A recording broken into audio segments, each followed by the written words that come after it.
A mortgage and a charge look like the same thing on paper. Both let the lender come after your property if you stop paying. Most people use the two words as if they're identical.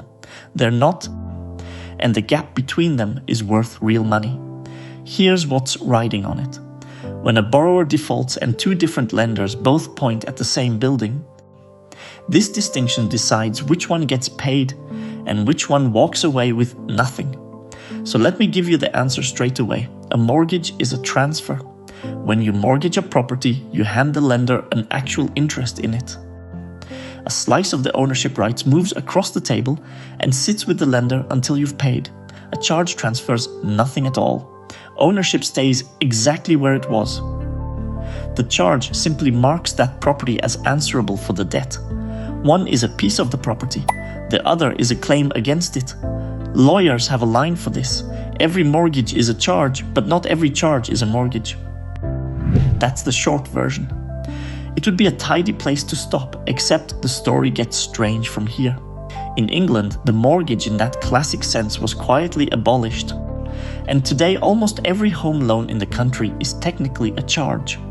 In Canada, the official government form is titled charge/mortgage of land because the two words got welded together.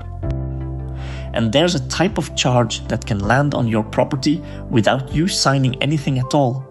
By the end of this, you'll know which of the two survives when the property gets sold to a stranger, which one lets a lender take the property outright instead of just selling it, and the filing deadline that quietly turns real security into worthless paper. Let's start with the mortgage, properly. Indian law defines it more cleanly than anywhere else, so it's worth borrowing. Section 58 of the Transfer of Property Act, 1882, calls a mortgage the transfer of an interest in specific immovable property for the purpose of securing the payment of money. Read that word again, transfer. Something genuinely moves. You keep possession, you keep living there, but the lender now holds a real property interest, not just a promise from you. Two consequences fall out of that immediately. A mortgage under that act covers immovable property only, so land and buildings, not your machinery or your stock. And a mortgage can only be created by an act of the parties. Somebody has to sit down and agree to it. Nobody can drop a mortgage on you by accident. Now the charge, which is defined almost by what it isn't. Section 100 of the same act says that where a person's immovable property is made security for the payment of money to another, and the transaction does not amount to a mortgage, the second person has a charge on that property. Notice how that's built. The law describes a mortgage first, then says a charge is the security arrangement left over when a mortgage hasn't happened. A judge of the Patna High Court put it about as well as it can be put. A charge gives only a right to payment out of a particular property without transferring that property. A mortgage is in essence a transfer of an interest. A charge then behaves differently in two ways that matter. It isn't limited to land, so it can sit over movable assets too. More surprisingly, it can arise by operation of law, not just by agreement. That's the charge you never signed. A court can create one, a maintenance order can create one. A seller who hasn't been paid the full purchase price can end up with one over the property they just sold. No signature from you required, because the law itself put it there. Here's where the distinction stops being academic and starts costing somebody money. Picture that property sold to a new buyer, a stranger who knows nothing about any of this. What happens to the lender's security? If it's a mortgage, the security travels with the property. A mortgage is a right against the thing itself, so it stays enforceable in whoever's hands the property lands. The new owner inherits the problem. If it's a charge, it can vanish. Section 100 has a proviso built into it. A charge cannot be enforced against property in the hands of someone who took it for consideration and without notice of the charge. Pay real money? Know nothing about the charge and you take that property clean. That's the difference between security that follows the asset and security that can fall off it.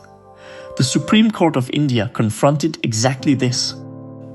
In a decision reported at 1954, Volume 2, Supreme Court Cases, page 865. The court held that the charge holder's rights could not prevail against mortgagees who had taken in good faith for value without notice of that charge. The charge holder lost. Same property, different instrument, completely different outcome. There's a second split, and it shows up on the day a lender actually enforces. A mortgagee's options depend on the type of mortgage, but the strongest one on the menu is foreclosure. Foreclosure ends your right to redeem the property. The lender doesn't just sell it and hand you the change. Your ownership claim is extinguished. A charge holder doesn't get that.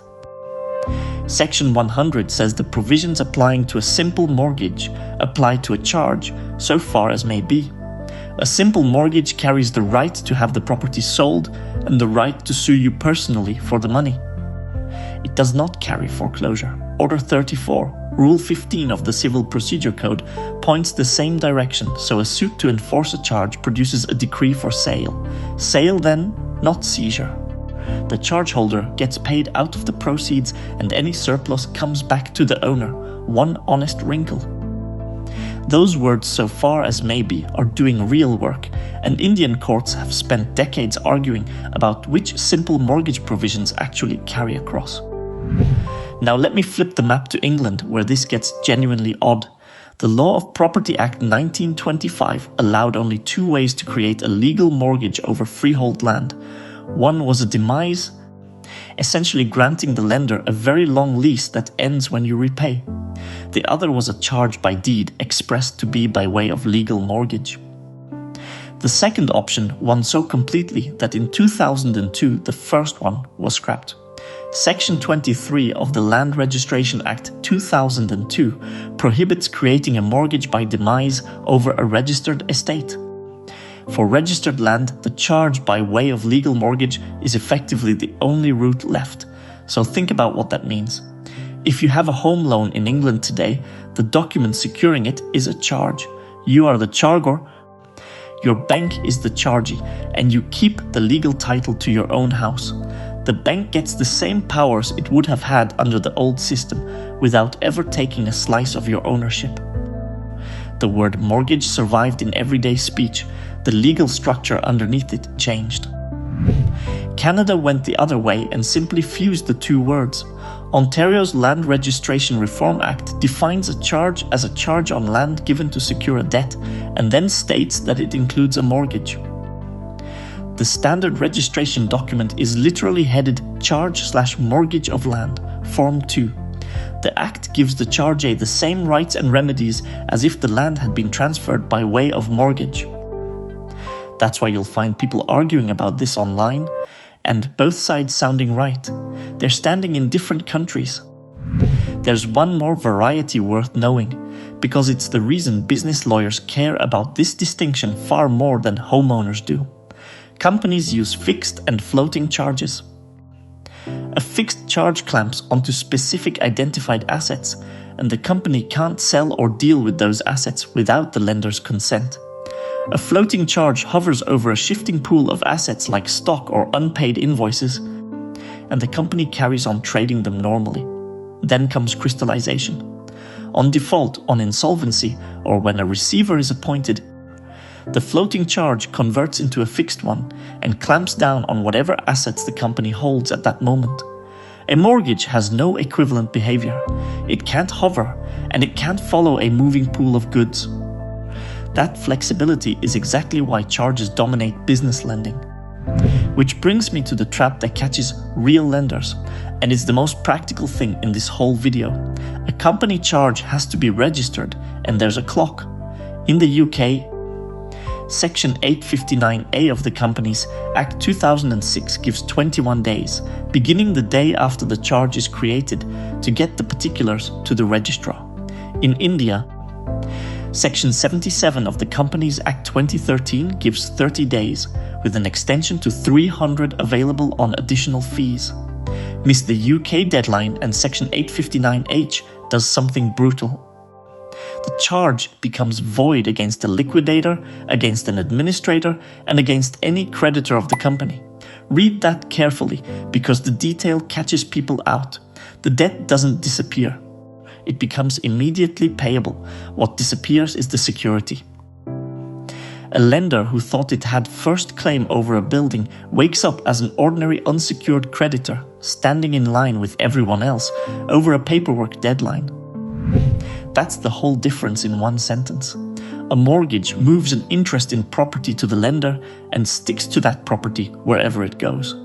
A charge moves nothing, marks the property as answerable for the debt, can be created without your agreement, and can be defeated by an innocent buyer or by a missed filing. If you're reading a document right now and you want to know which one you're holding, ask 2 questions. Did an interest in the property actually move, or was it only made answerable for the money? And can the holder end my right to redeem or only force a sale?